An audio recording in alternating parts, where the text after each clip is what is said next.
అందరికీ నమస్కారం. సితార్ ఎంటర్టైన్మెంట్స్ మన డాకు మహారాజ్ యొక్క విజయోత్సవ సభకు సెలబ్రేషన్స్కి ఇచ్చేసిన పాత్రికేయ సోదరులందరికీ, ప్రింట్ అండ్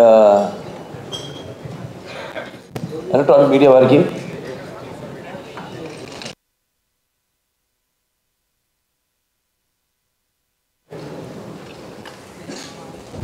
అందరూ వాళ్ళ అనుభవాలు చెప్పారు. ఈ సినిమా మొదట కొబ్బరికాయ కుట్టిన దగ్గర నుంచి కూడా జరిగిన వింతల గురించి, అది కూడా మనకి తోడవాలి ఇప్పుడని. ఆ దైవం కనిపించిన దైవం అది వేరు వేరు రూపాల్లో ఉండొచ్చు. ఒక్కొక్కరు శివుడు కావచ్చు, వెంకటేశ్వర స్వామి కావచ్చు, రకరకాల వాళ్ళ వెలువెలుపులు. అలాగే తల్లిదండ్రులు, నా తల్లిదండ్రులు వాళ్ళ యొక్క ఆశీర్వాదం, అలాగే కళామ తల్లి యొక్క ఆశీర్వాదం, ఇవన్నీ కలగలిపితే ఒక డాకు మహారాజ్. ముఖ్యంగా ఎన్నో సినిమాలు చేశాను. సరే, దాంట్లో వరుసగా ఇది 4వ సినిమా విజయం సాధించింది. మొదటి సినిమా ఏమో ఒక పరీక్ష అఖండ చేసేటప్పుడు, అదేమో కరెక్ట్గా కోవిడ్ రావడం, ఆ కోవిడ్ టైంలో సాహసించి ధైర్యం చేసి సినిమాని విడుదల చేయడం అఖండ సినిమా. దాంతో అది సాధించడమే విజయం కాకుండా ఎన్నో ఇంకా ముందు తర్వాత ఎంతోమంది ధైర్యం చేసి సాహసించి వస్తారు, జనం చూస్తారు సినిమాల్ని అన్న ఒక ధైర్యంతో వాళ్ళ సినిమాలన్నీ ఆ తర్వాత కాకుండా మన తెలుగే కాకుండా అన్ని భాషల సినిమాలు కూడా వాళ్ళ సినిమాలను ధైర్యంగా విడుదల చేయడం జరిగింది. ప్రతిదీ ఒక ఛాలెంజ్ అయిపోయింది. అఖండ నెక్స్ట్ ఏమిటి అన్నప్పుడు ఒక వీరసింహారెడ్డి, సరే అది కూడా అయిపోయింది. ఛాలెంజ్ అంటే పీస్కి వెళ్ళినప్పుడు ఎప్పుడు ఒక ఛాలెంజ్గా తీసుకోండి. ఎందుకంటే నాకు ప్రేక్షక దేవుళ్ళు వాళ్ళు ఇస్తున్న ప్రోత్సాహం అయితే లేకపోతే వాళ్ళకి ఏం కావాలి, ఎందుకంటే మేము ఎప్పుడు ఎవ్రీడే కన్జ్యూమబుల్ కమోడిటీ అంటే నిత్యావసర వస్తువులు. సో మనం ముందే గ్రహించాలి. ఇప్పుడు వాళ్ళు ముందే ఏం కావాలి, అది ఒక ఫుడ్ విషయంలో కావచ్చు,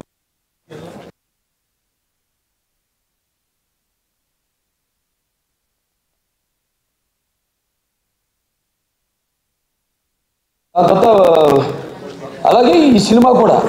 ఎందుకంటే సినిమా అనేది మనిషి ఒక ఈ దినచర్యల్లో అంటే సతమవుతూ అన్న పానీయాలు అనే అవసరాలతో పాటు ఈ సినిమాను కూడా ఎంచుకున్నాడు. కాబట్టి ఆ సినిమా ఎలా ఉండాలి, ప్రేక్షకులు ఎటువంటి సినిమాని మనం అందించాలి అన్నది ఆలోచించుకోవలసిన విషయం. ఇండస్ట్రీలో నిర్మాతలు అయితేనేమి, దర్శకులు అయితేనేమి, లేకపోతే మా నటీనటులు అయితేనేమి. అటువంటిది దాని తర్వాత ఒక నెలకొండ భగవంత్ కేసరి అదే.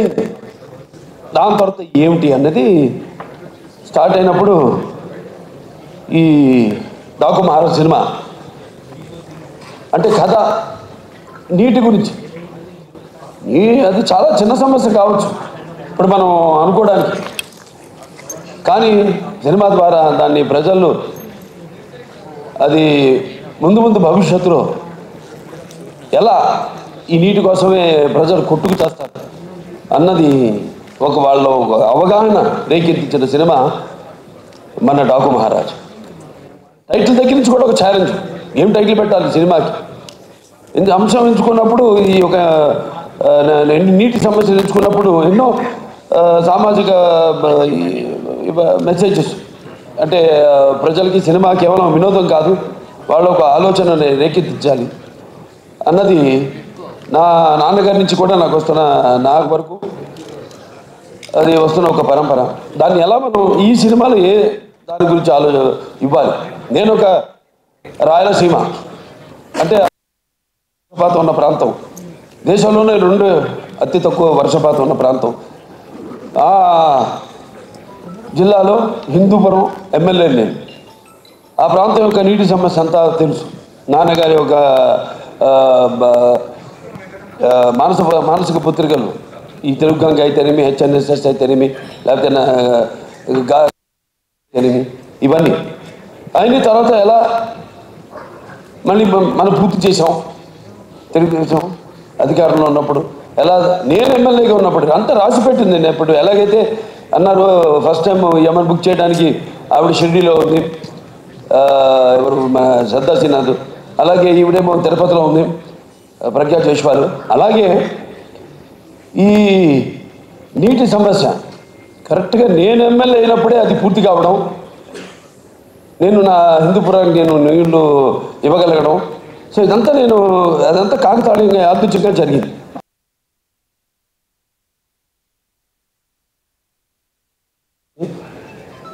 దాన్ని ఎలా ప్రజెంట్ చేయాలి మనం అనుకున్నప్పుడు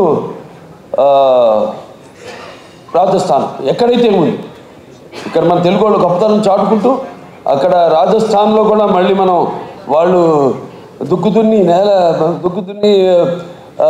నీరు పోసి నారు పెట్టి అలాగే కోత కోసి ఎలా చేయగలుగుతాం, అక్కడ కూడా మన ఒక ఇంజనీర్ తెలుగువాడు వెళ్ళి ఎలా చేయగలుగుతాడు. చేసాం మనం ఇక్కడ సృష్టికి సృష్టి చేసాం. ఎలాగైతే మన రాయలసీమ గురించి చెప్పాను, మన ఇది అవిభక్త ఆంధ్ర రాష్ట్రానికి 6 ముఖ్యమంత్రులు ఇచ్చింది రాయలసీమ అని. సో అది పెట్టుకుని మైండ్లో సమస్య చిన్నదే కావచ్చు, కానీ రాష్ట్రాలు వాళ్ళ నీళ్ళ కోసం కొట్టుకుంటున్నారు. సరే, ఆ నేపథ్యంలో ఆ సినిమాని తీసుకోవడం, సెలెక్ట్ చేయడం, దాంట్లో పాత్రని ఎలా దాన్ని ఒక ఇంజనీర్ డాకుగా మారడం, అలా దాంతో మొదలయ్యాక సరే మీకు సినిమా గురించి ఈరోజు ఆ సినిమాని అఖండమైన ఇవాళ మా వెన్ను తట్టి ఇంకా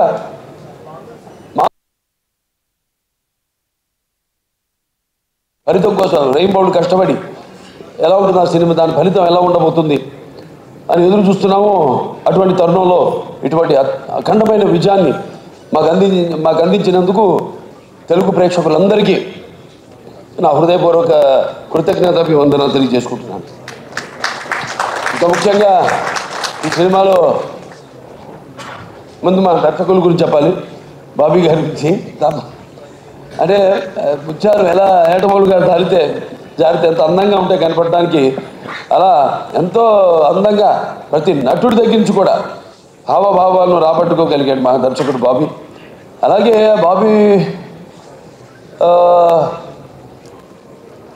ఎలాంటి ఒక ప్రియుడిని ప్రేమించినట్టు నన్ను ప్రేమించేసి ఏది వదలకుండా ఎంతో సున్నితంగా ఎంతో నాలో ఉన్న నట విశ్వరూపాన్ని ఆవిష్కరింపజేసిన బాబీకి నా హృదయపూర్వక కృతజ్ఞతలు తెలియజేసుకుంటున్నాను.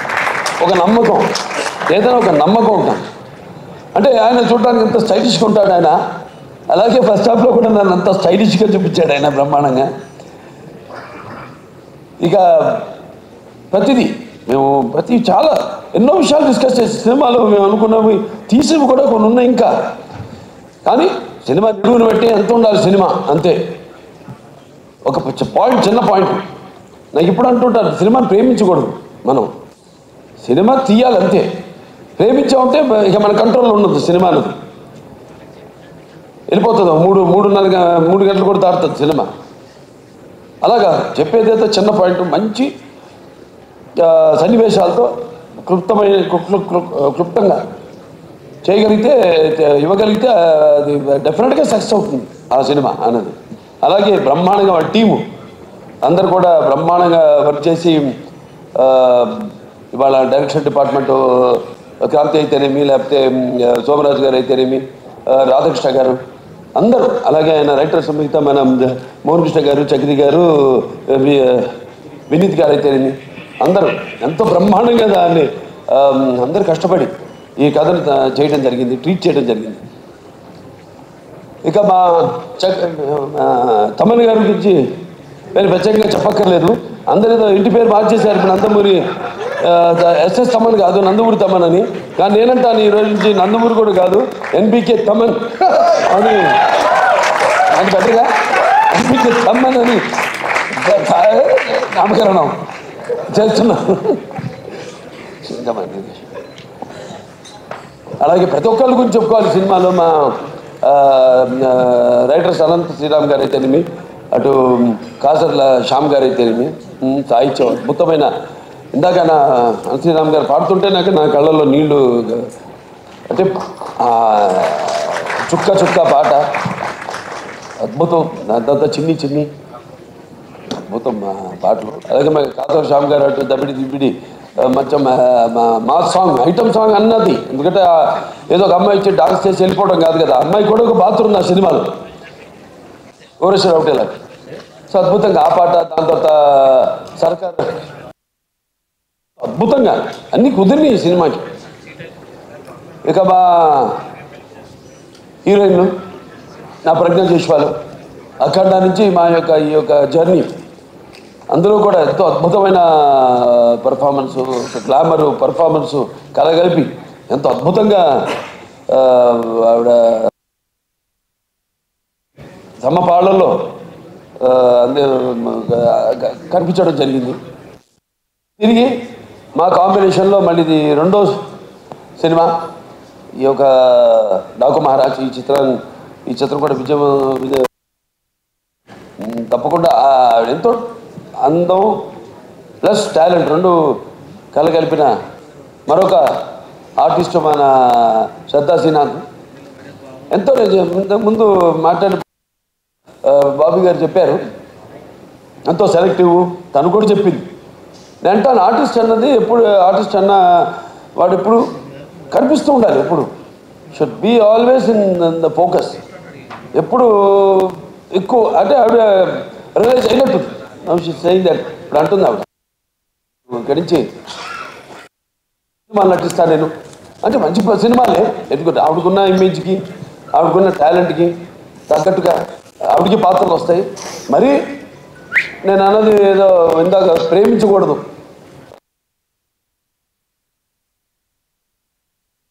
పాత్ర వరకు మాత్రం ఎప్పుడూ కనిపిస్తూ ఉండాలి.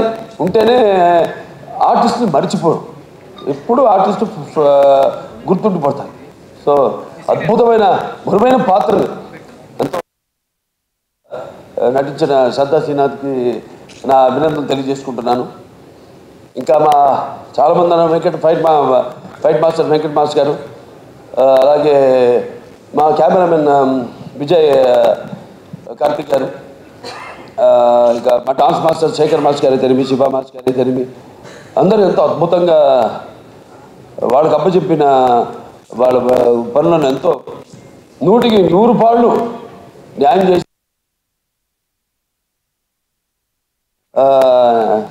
వంశీ గారు కలగన్నారు. ఆయన అభిమాని ఫ్యాను. అటువంటిది ఒక కొత్త బాలకృష్ణ నేను ఆవిష్కరించాలి ఈ సినిమాలో అని ఏదైతే ఆయన కలగన్నాడో అలా ఆయన ప్రతి దాంట్లో కూడా ఆయన కేవలం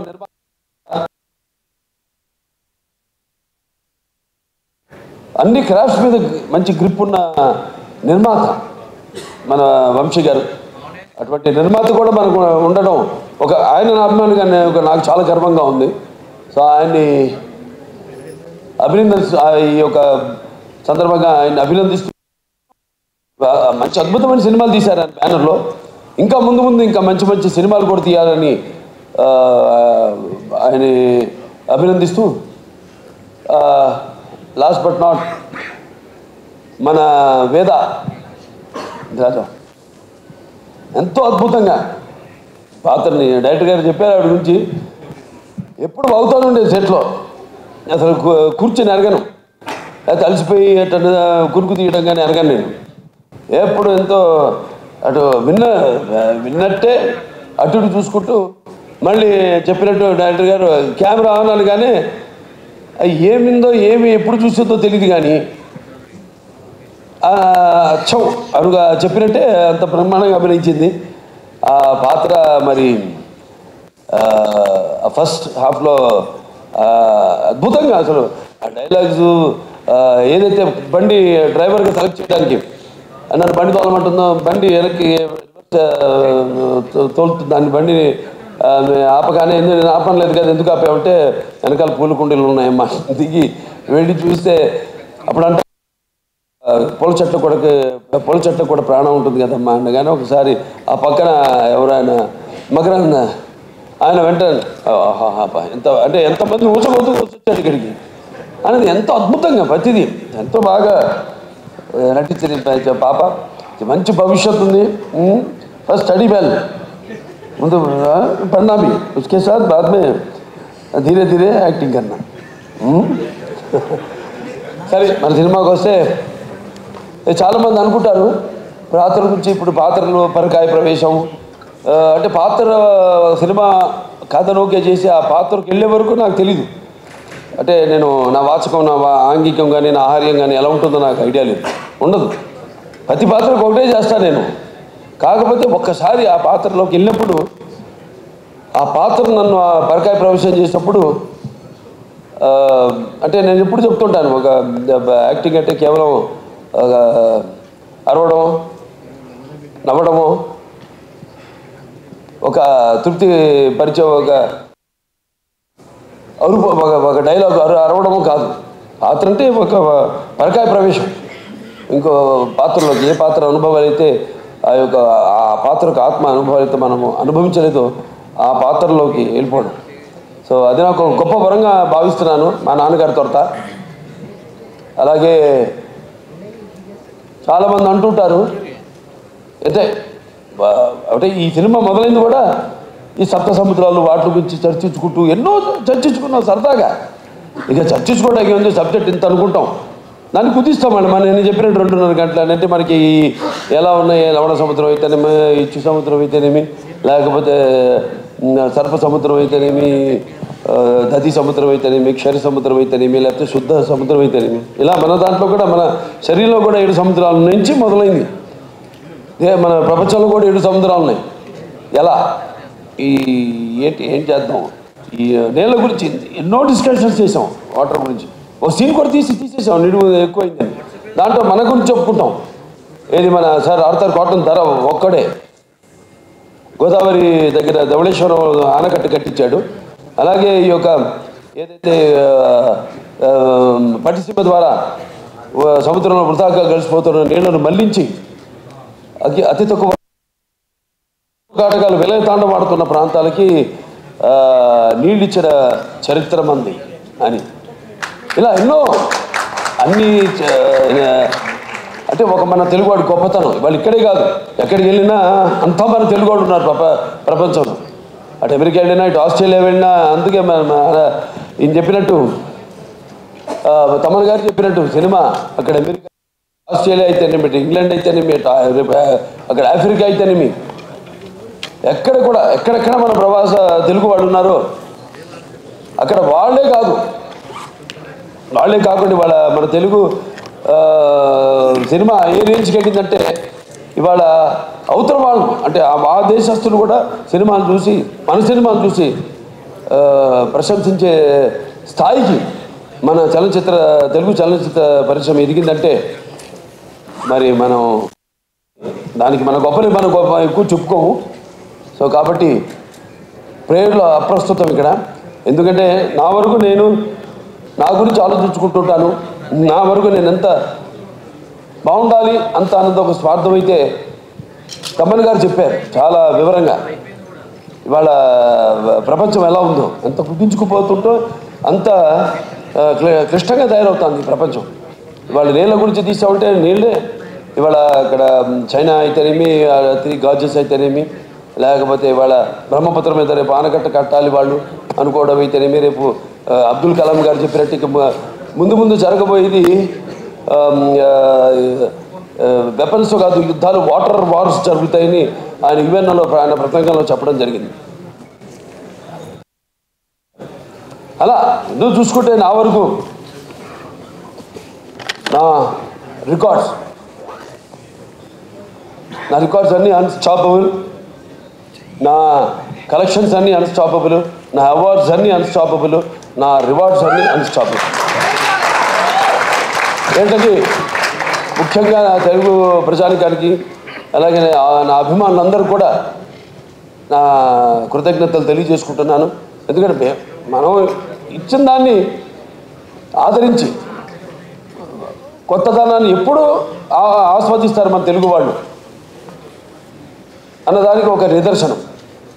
అంటే నాకేంటంటే సినిమా అంటే ఒక భాషా భేదం కానీ, లేకపోతే ఒక ఆడమ్మగా తేడా కానీ, లేకపోతే దానికి దారిద్ర తారతమ్యములు కానీ, పండిత పామరాది పట్టుపిడుపులు కానీ, దురభిమానులనే అడ్డుకోవడం ఉండమన్నది నాకు నమ్మకం. అటువంటి మంచి సినిమాని ఈరోజు ఈ ఒక మన ఈ డాకు మహారాజ్ని అందరూ ప్రేక్షకులందరూ ఆదరించారంటే మరి మన వాళ్ళ తత్వం, వాళ్ళ నేచర్ ఏంటో అంటే ఒకసారి నేను అన్నట్టు మంచి తీస్తే ఏదైనా వాళ్ళ స్వీకరిస్తారు, బ్రహ్మరథం పడతారు దానికి ఇవాళ డాకు మహారాజ్ సక్సెస్ ఒక పెద్ద ఉదాహరణ. సో వాళ్ళందరూ కూడా దేవుళ్లకు అభిమానులకు అందరికీ నా కృతజ్ఞతలు తెలియజేసుకుంటూ, అలాగే ఈ సినిమా ఒక సక్సెస్ ఫంక్షన్ అనంతపూర్లో చేద్దామని అనుకున్నప్పుడు ఆ క్రితం ముందు రోజు ఒక అనుకోరాని సంఘటన మళ్ళీ దాన్ని క్యాన్సిల్ చేయడం, ఎంతో వ్యయప్రయాసాలు కూర్చి అభిమానులు అక్కడ మా టీంని స్వాగతం పలకడానికి ఎన్నో ఏర్పాట్లు చేసుకున్నారు. వాళ్ళంతా క్యాన్సిల్ అయింది, వెళ్ళలేకపోయాం. రేపు 22 వచ్చే 22 అంటే బుధవారం అక్కడ అనంతపూర్ వాళ్ళ సమక్షంలోనే అనంతపూర్ అక్కడ మా ప్రజల యొక్క సమక్షంలో రేపు ఈ యొక్క డాకు మహారాజ్ యొక్క విజయోత్సవ పండుగను అక్కడ జరుపుకోబోతున్నాం అని చెప్పుకోవడానికి ఎంతో సంతోషంగా ఉంది. సో చాలా మరొకసారి అందరికీ నా ధన్యవాదాలు తెలియజేసుకుంటున్నాను. ముఖ్యంగా పాత్రికేయ సోదరులందరికీ, ప్రింట్ అండ్ ఎలక్ట్రానిక్ మీడియా వారందరూ కూడా ఒక మంచి సినిమాని ఇచ్చినందుకు మంచి రివ్యూస్ ఇచ్చి దాన్ని ప్రచారకర్తలుగా ఇప్పుడు ఏదైనా ఉంటుంది, ఒక ప్రభుత్వం ఒకటి అనుకుంటే దాన్ని మరి ప్రజల్లోకి తీసుకెళ్లేది ఎవరంటే కింద బ్యూరోక్రాట్స్, దాన్ని ఇన్కార్పొరేట్ చేయడం. అటువంటిది మంచి సినిమానికి మంచి రివ్యూస్ ఇచ్చి ప్రజల్లోకి తీసుకెళ్ళిన నా పాత్రికేయ సోదరులందరూ కూడా నా కృతజ్ఞతలు తెలియజేసుకుంటూ మరొకసారి అందరికీ టీం అంటే కార్ డ్రైవర్ నుంచి కూడా ప్రొడక్షన్ బాయ్ వరకు మాకు వంటలు వండి పెట్టిన వంటవాడి దగ్గర నుంచి కూడా ప్రతి ఒక్కరికి పేరు పేరున నా కృతజ్ఞతలు తెలియజేసుకుంటూ నేను సెలవు తీసుకుంటాను. థ్యాంక్ యూ బాలకృష్ణ గారు. అండ్ ఇప్పుడు కుక్కట్పల్లి నుంచి పవన్ గారి